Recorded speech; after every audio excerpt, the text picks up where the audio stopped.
प्रभु की आवश्यकता हम सबको होती है, आपको भी होती है। साधुओं से ज़्यादा आवश्यकता श्रावकों को होती है। जैन श्रावकों के लिए प्रभु दर्शन करना बताया है, भगवान के दर्शन प्रतिदिन करना। आप सभी लोग प्रभु के दर्शन रोज करते हैं।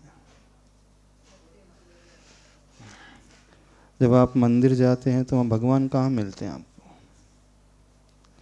मंदिर में तो मूर्ति है, पत्थर है ना। मंदिर में जब जाते हो वेदी में कौन बैठा है? भगवान बैठे। भगवान कहाँ बैठे? वहाँ तो पत्थर बैठे। पाषाण की मूर्ति है, आदिनाथ भगवान कहते जरूर हो, पर वो तो पत्थर है, वो तो कुछ बोलते नहीं। बोलते हैं भगवान? भगवान तो हमेशा बोलने वाले होते हैं, उपदेश देने वाले होते हैं। उनकी धर्म सभा में उनका उपदेश खिरता है, उस उपदेश को सुनकर के सबको दृष्टि मिलती है, सही गलत की पहचान होती है। तो मंदिर में जो बैठे हैं वो कौन है? भगवान नहीं है, मूर्ति है। मूर्ति है ना, गुणों से भरी हुई मूर्ति है। कौन से गुण दिखते हैं आपको उस मूर्ति में? कुछ दिखता है कि नहीं दिखता? हाँ, दिखती तो मूर्ति है, लेकिन देखना भगवान को पड़ता है। थोड़ा सा विषय को समझने की कोशिश करें। इन आँखों से कभी भी हमें भगवान नजर नहीं आते, विशेषकर मंदिर की बात कर रहे हैं। उन चलते फिरते तीर्थंकर भगवान की बात नहीं कर रहे हैं। जब हम सभी मंदिर जाते हैं, आप भी मंदिर जाते हैं, साधु भी मंदिर जाते हैं, इन आँखों से मंदिर में प्रवेश करके क्या देखते हो? काले पाषाण की मूर्ति, सफ़ेद मार्बल की मूर्ति, ये दिखते हो कि नहीं? ये दिखती है। तो आँखों से हमें हमेशा प्रतिमा नज़र आती है, आँखों से कभी भगवान नज़र नहीं आते। तो भगवान कहाँ दिखेंगे, कब दिखेंगे, कैसे दिखेंगे? तो भगवान दिखते नहीं हैं, भगवान को देखा जाता है। दिखना और देखना दोनों में बहुत अंतर है। कन्नड़ में क्या बोलते हैं दिखने को? नोड्रू, नोडुवधु। और देखने को नोड्री। तो आंखों से मूर्ति दिखती है, भगवान नहीं दिखते। अच्छा, इतने वर्षों से आप रोज मंदिर जा रहे हो, किसी को भगवान नजर आए? हमें तो कभी भगवान नजर नहीं आए हैं, आंखों से कभी नजर नहीं आए हैं। इतनी उम्र हो गई हमारी, हम जिस मंदिर में भी जाते हैं वहाँ एक प्रतिमा ही रहती है, सफ़ेद है, काले रंग की है, लाल रंग की है, वही आकार दिखता है। पद्मासन उनकी मुद्रा है, उनकी नासाग्र दृष्टि है, प्रशांत उनका रूप है, बाएं हाथ के ऊपर दायां हाथ है, वही है ना, और कुछ तो नहीं है। अब वही सेम मूर्ति जो है शिल्पी के पास भी मिलती है। यहाँ से जयपुर जाओ जहाँ मूर्ति बनती है, उस मूर्ति में और आपके मंदिर में बैठी हुई मूर्ति में क्या अंतर है? डिफरेंस है कोई? क्या डिफरेंस है? एक जैसा तो है। वहाँ भी दो आँख है, यहाँ भी दो आँख है। शिल्पी के कारखाने में जो मूर्ति है वो ही दो हाथ है, दो पैर हैं, एक फेस है, सेम है, कोई अंतर नहीं, कोई डिफरेंस नज़र नहीं आता। तो आँखों से शिल्पी के कारखाने में रहने वाली मूर्ति और मंदिर में रहने वाली मूर्ति, दोनों में समानता है। समानता है कि नहीं? क्या अंतर हुआ बताओ? आप कहोगे कि पंचकल्याणक प्रतिष्ठा होने के पश्चात उसमें कुछ अंतर आ जाता है। आपने कहा सूर्य मंत्र उसको मिल जाता है, गुरु मंत्र से सूर्य मंत्र, गुरु के हाथों से उसमें संस्कार हो जाते हैं, प्राण प्रतिष्ठा हो जाती है। ठीक है, बहुत अच्छी बात है, आपको पता है कि प्राण प्रतिष्ठा हो जाती है, संस्कार हो जाते हैं। लेकिन आँखों से तो वही मूर्ति दिखती है जैसे पहले पंचकल्याणक प्रतिष्ठा के पहले जो मूर्ति होती थी, सेम वही तो होती है। हमें तो कोई अंतर नजर नहीं आया। हाँ, कि पंचकल्याण के पश्चात उस मूर्ति में कुछ पंख लग जाते हैं, ऐसा हो जाता है। उसकी कांति बढ़ जाती है, उसकी चमक बढ़ जाती है, उसका फेस अलग हो जाता है, ऐसा होता है नहीं। As it is, same to same. तो आंखों से वही दिखेगी जो मूर्ति प्रतिष्ठा के पहले होती, वही मूर्ति प्रतिष्ठा के बाद होती। तो आप इतने वर्षों से मंदिर जाते हो तो आपको क्या दिखा? हमें तो सिर्फ मूर्ति दिखी, सही बता रहे। हमें आज तक भगवान नहीं दिखे। किस किस को दिखे भगवान? हाथ खड़े करे। क्या भगवान में क्या दिख गया आपको? ऊर्जा कहाँ दिखती है? एनर्जी। देखो, हम बात कर रहे हैं दिखने की, देखने की बात नहीं कर रहे हैं। दिखेगा एक लेमैन को भी वही है, एक जैन को भी वही है, एक अजैन श्रावक को भी वही दिखेगा। जिसकी श्रद्धा है उसे भी वही दिखेगा, जिसकी श्रद्धा धर्म पे नहीं है, मूर्ति पे नहीं, उसे भी वही दिखेगा। शिल्पी को भी वही दिखेगा, एक फॉरेनर आएगा उससे भी वही दिखेगा। उससे कहो इसका डिस्क्रिप्शन लिखो, तो वो लिख देगा मूर्ति का साइज, मूर्ति का वेट, मूर्ति का फेस, मूर्ति की बनावट, और इसके अलावा कुछ नहीं लिखेगा। आप भी वही दिखोगे अथवा वही दिखेगा। तो हमें मंदिर में कभी भगवान नहीं दिखते हैं। मंदिर में जब जब हम जाते हैं तो सिर्फ मूर्ति दिखती है। भगवान को देखना पड़ता है, मूर्ति दिखती है। तो हमारा कल्याण दिखने से नहीं होता है, हमारा कल्याण देखने से होता है। पर बहुत कम लोग हैं जो मंदिर में जाकर के भगवान को देखते हैं। प्रभु दर्शन करने के लिए कहा है, मूर्ति दर्शन करने को नहीं कहा। हमें श्रावकों को एक आवश्यक क्या है? देव पूजा है। देव पूजा के पहले देव दर्शन है ना। देव यानी भगवान दर्शन। भगवान के दर्शन करने पड़ते हैं, और वो इन आंखों से नहीं होते, वो श्रद्धा की आंखों से होते हैं, है ना। जिसके हृदय में श्रद्धा होगी उसे ही भगवान नजर आएंगे। जिसके हृदय में श्रद्धा नहीं होगी उसे कभी भगवान नजर नहीं आएंगे, उसे सिर्फ प्रतिमा नजर आएगी। शिल्पी को भी वही दिखता है, एक अजैन व्यक्ति को भी वही, एक फॉरेनर को भी वही, एक जैन को भी वही। लेकिन जब श्रद्धा से भर करके जाता है तो वो पत्थर नहीं मानता है, वो क्या है? भगवान मानता है। अब भगवान को देखना पड़ता है। कैसे देखेंगे भगवान को? अच्छा, कितने लोगों ने भगवान दर्शन किए मंदिर में? हाथ खड़े करें। प्रभु दर्शन किए हैं? हाँ, तो कैसे देखा आपने? कैसे देखा? अब आपने कहा हमें भगवान दर्शन हो गए, तो कैसे हुए? क्या अंतर नजर आया? हाँ, अब वो कला जिसे आ जाती है उसे ही लाभ होता है, और जिसे ये कला नहीं आती है उसे कोई फर्क नहीं पड़ता, उसे कुछ नहीं मिलता है। और एक सबसे बड़ी विडंबना, सबसे बड़ी समस्या है, मैक्सिमम लोगों को ये कला नहीं आती है देखने की। देखना एक बहुत बड़ी कला है। जब हम देखना सीख जाते हैं तो भगवान हमसे बात भी करते हैं, भगवान हमसे बोलते भी हैं, भगवान हमें उपदेश भी देते हैं, भगवान हमें दिशा भी देते हैं, भगवान हमें सब कुछ बतलाते हैं। जैसे जब आप बहुत प्रसन्न होकर के मंदिर जाते हो तो क्या लगता है? मूर्ति भी बहुत हंस रही है ना, मूर्ति भी बहुत प्रसन्नता से भरी है। और जब आप निराश होकर के मंदिर जाते हो, मूर्ति भी उदास हो जाती है। हाँ, जब व्यक्ति चिंता से भर करके जाता है तो ऐसा लगता है मूर्ति में भी चिंता ही चिंता झलक रही है। उदास होकर के जाता है तो मूर्ति का चेहरा भी उदासी से भरा हुआ। और जब आनंद से भर करके जाता है व्यक्ति, वह श्रावक, तो मूर्ति एक अलग ही कांति को लिए हुए नजर आती। अब देखना, मूर्ति तो वही रहती है, मूर्ति में कोई चेंजेस नहीं आते हैं।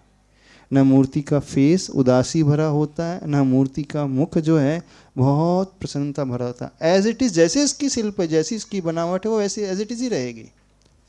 सब कुछ डिपेंड करता है देखने वाले के नजरिए पर। जो दर्शन करने वाला व्यक्ति होता है वो कौन से भाव लेकर के मंदिर में जाता है उसी पर सब आधारित होता है। तो आप कौन से भाव लेकर के जाते हो मंदिर, अब बताना। क्योंकि पंचम काल में हम सभी पैदा हुए हैं, ये पुरुषार्थ हमें करना पड़ेगा। चौथी काल में जो पैदा हुए थे वो बहुत लकी थे, क्योंकि उन्हें साक्षात भगवान दिखते थे। समोसर में बैठे हुए प्रभु, उपदेश देते हुए प्रभु, विहार करते हुए प्रभु, दिव्य ध्वनि जिनकी खिर रही है वे प्रभु। लेकिन पंचम काल में जीवंत प्रभु हमें नजर नहीं आएंगे, हमें तो सिर्फ मूर्ति ही नजर आएगी। और जो उसमें भगवान होते हैं वह स्थापना निक्षेप के भगवान होते हैं। स्थापना निक्षेप का अर्थ है उसमें गुरु के माध्यम से प्रभु के गुणों की स्थापना हो गई है। तो आप भगवान देखोगे तो क्या देखोगे भगवान में, बताइए कैसे देखोगे भगवान को? बड़े अच्छे दिख रहे हैं भगवान, है ना, बड़ा चमक रही है प्रतिमा, फेस उसका बहुत सुंदर बना हुआ है, ये देखते हो। उसकी हाइट कितनी है, उसका वेट कितना है, उसका कलर क्या है। आप जब डिस्क्राइब करोगे तो यही लिखोगे 5 फुट 3 इंच की प्रतिमा है, ब्लैक कलर की प्रतिमा है, उसके फेस की बनावट ऐसी है, हाथ की बनावट ऐसी है, पैरों की बनावट ऐसी है, उसका शिल्प। जब गोमटेश बाहुबली जाते हैं तो क्या देखते हो बताओ? गोमटेश्वर गए हो आप लोग? हाँ, तो वो की प्रतिमा कैसी है, सुंदर है ना, बहुत सुंदर। क्या सुंदर है उसमें? प्रतिमा सुंदर है। भगवान सुंदर है कि नहीं? प्रतिमा ही सुंदर है, भगवान सुंदर कहाँ नजर आए? हाँ, आप जब गोमटेश्वर जाते हो तो हाँ, प्रतिमा के जो बाल हैं बाहुबली भगवान के बड़े सुंदर, उनका फेस बहुत अच्छा, उनके हाथ बड़े लटके हुए, उनके चरण बहुत अच्छे, है ना, ये दिखता है। ये तो आपने शिल्प देखा भगवान का, प्रतिमा का, उसका आर्ट देखा। तो मैक्सिमम लोग जब मंदिर जाते हैं वो सिर्फ आर्ट देख करके आते हैं। आप भी गोमटेश्वर गए होंगे तो आपने क्या देखा मूर्ति में? 57 फीट की जो प्रतिमा है उसका आर्ट देखा ना, उसके बालों की बनावट, फेस, उनके हाथ बड़े सुंदर, उनके हाथ में चढ़ी हुई बेल, पैरों में चढ़ी हुई बेल, ये देखा ना सबने। ये तो मूर्ति को दर्शन किया आपने, भगवान के दर्शन कहाँ किए? जब आप ये कहते हैं कि मूर्ति बड़ी सुंदर है तो सिर्फ मूर्ति के दर्शन हुए। भगवान हमेशा हर जगह सुंदर ही रहेंगे, चाहे वो छोटी मूर्ति हो चाहे बड़ी मूर्ति हो, चाहे 57 फीट की हो चाहे 57 इंच की हो चाहे 5.7 इंच की हो। कोई भी प्रतिमा कोई भी साइज की क्यों ना हो, भगवान उनमें एक जैसे रहेंगे। प्रतिमा का साइज डिफरेंट रहेगा, उसका वेट डिफरेंट रहेगा, लेकिन भगवान एक जैसे रहेंगे। तो किन्हें उस 5.7 इंच की प्रतिमा में 57 फीट वाले प्रभु गोमटेश्वर बाहुबली में नजर आते? नजर नहीं आते ना। तो थोड़ा वो कला अपने भीतर पैदा करना सीखो। वो कैसे होगी कला? तो भगवान के गुणों को देखना है, उनके रूप के दर्शन करके उनके स्वरूप तक पहुंचना है। हमें इन आंखों से रूप दिखता है ना, क्या दिखता है? जैसे आप किसी व्यक्ति को देखते हो तो उसका फेस देखते हो, उसकी सुंदरता देखते हो, उसका कलर देखते हो। और जब हम कह रहे हैं कि उनके स्वरूप तक पहुंचना, तो स्वरूप क्या कहलाता है? स्वरूप का अर्थ है उनके गुण। तो आपको पता है भगवान के गुण कितने होते? कौन हमें बताएगा भगवान के गुण? अनंत गुण। हाँ, कितने गुण बताओगे आप? हाँ, अब देखो, गुण के बारे में किसी को नॉलेज ही नहीं है, तो फिर जब नॉलेज ही नहीं तो देखोगे कैसे? जब ज्ञान ही नहीं है तो वहां तक पहुंचोगे कैसे? तो एटलीस्ट सबसे पहले एक अध्ययन होना चाहिए। किसका अध्ययन? जिन प्रभु की हम भक्ति करने जाते हैं, दर्शन पूजन करने जाते हैं, उनके भीतर यानी उनकी आत्मा में क्या क्या मौजूद है, क्या क्या क्वालिटीज़ हैं, ये पता होना चाहिए। और जिसे ये पता नहीं उसे कभी भगवान के दर्शन नहीं हो पाएंगे, उसे हमेशा मूर्ति के दर्शन होंगे। आज तक आप सबने सिर्फ मूर्ति के दर्शन किए, अब भगवान के दर्शन है, उनके गुण। कौन सा गुण? प्रभु की पहचान क्या है? वीतरागता, अर्थात उनके भीतर कोई राग का भाव नहीं है, उनके भीतर कोई द्वेष का भाव नहीं है। तो प्रभु दर्शन के पश्चात हमें उनकी वीतरागता नजर आना चाहिए, यानी वह भाव नजर आना चाहिए कि देखिए हमारे भीतर तो राग ही राग भरा हुआ है। और क्या क्या भरा आपके भीतर? क्या क्या भरा हुआ है आपके भीतर?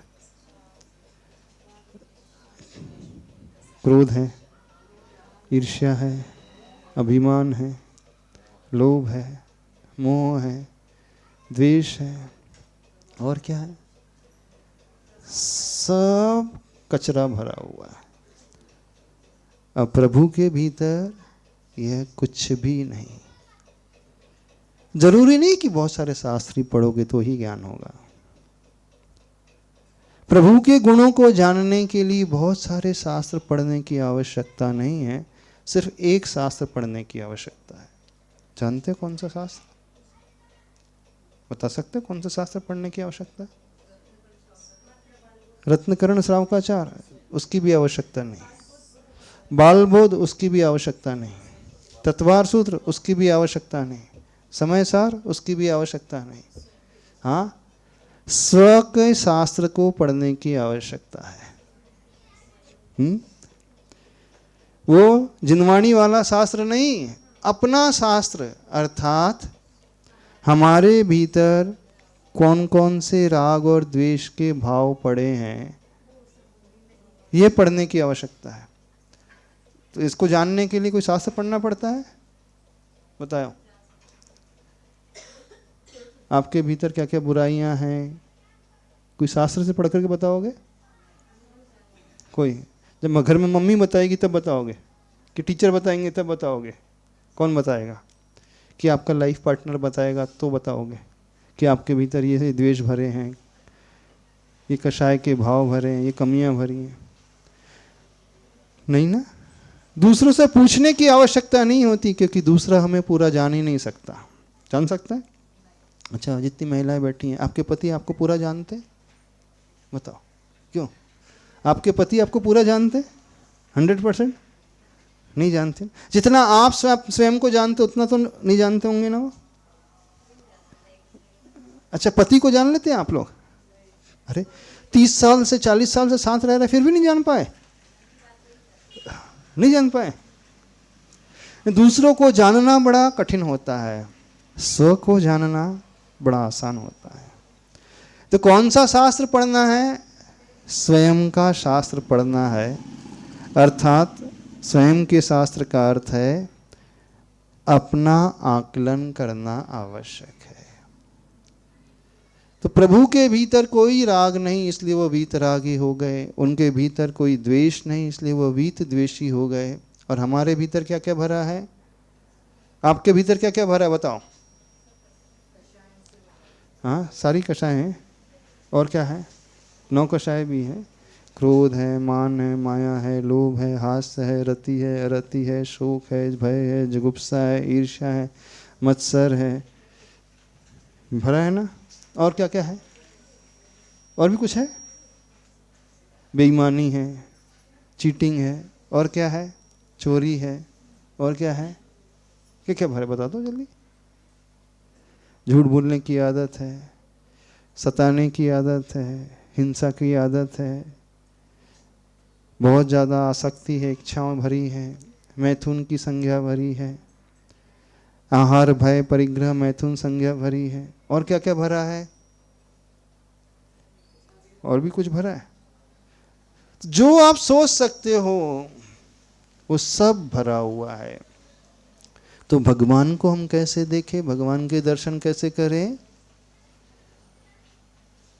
निज दर्शन से जिन दर्शन। अभी तक आपने सुना होगा जिन दर्शन से निज दर्शन। ये सुना है ना, जिनेंद्र भगवान के दर्शन से निज के दर्शन। अब हम कह रहे हैं निज दर्शन से जिन दर्शन, यानी पहले स्वयं को देखना सीखो, स्वयं को पढ़ना सीखो, स्वयं का आकलन करना सीखो, स्वयं की आत्मा में कितनी बुराइयां भरी हैं वह देखना सीखो। और जब मंदिर जाओ तो प्रभु की उस प्रशांत मुद्रा को देख कर के ये सोचना, इन प्रभु के आत्मा में कोई भी कषाय नहीं है, कोई दुर्भाव नहीं है, कोई ईर्ष्या का भाव नहीं है, कोई मान मत्सर का भाव नहीं है, कोई मैथुन संज्ञा का भाव नहीं है, कोई चोरी का झूठ का भाव नहीं है,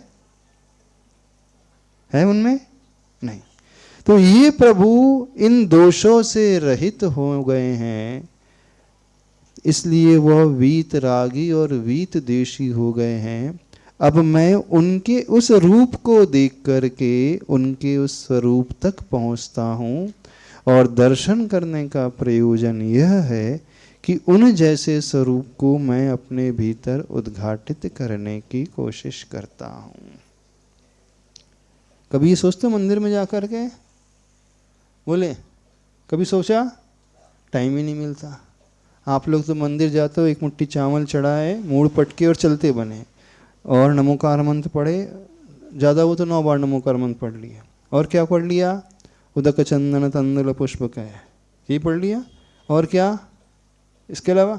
प्रभु पतित पावन मैं अपावन, वो स्तुति पढ़ ली। अथवा दर्शनम देव देवस्य दर्शनम पापना, ये पढ़ते हो ना? ये पढ़ते हो कि नहीं? कौन सा अर्घ पढ़ते हो? बोलो मंदिर में जाके कौन सा अर्घ पढ़ते हो? आदिनाथ भगवान है तो सुचि निर्मल नीरम गंध सुअक्षत, और पार्श्वनाथ भगवान है तो नीरगंध अक्षतान पुष्प चारु लीजिए, ये पढ़ के आ जाते हो।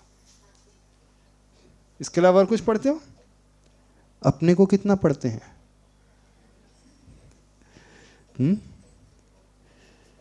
तो प्रभु दर्शन कैसे होंगे? जब हम स्वयं अपने को पढ़ करके जाएंगे और प्रभु के पास जाकर के ये सोचेंगे, देखो मैं तो कषायों से पापों से भरा हुआ हूँ, मैं बुराइयों से भरा हुआ हूँ। धन्य है प्रभु, आपने इन समस्त पाप और बुराइयों को जीत लिया, आपने अपने भीतर उन गुणों को उद्घाटित कर लिया। बस आप जैसे उन गुणों को पाने के लिए ही मैं आपके दरबार में आया हूँ, आपके दर्शन करने के लिए आया हूँ। तो वो आपको वो दर्शन का लाभ होगा, तो आपको समझ में आएगा कि आज हमने यहाँ आकर के प्रभु दर्शन किए। अभी तक किसके दर्शन किए? मूर्ति दर्शन किए, है ना? मूर्ति दर्शन किए ना रोज जा करके। अच्छा बताइए कितने लोगों ने भगवान दर्शन किए?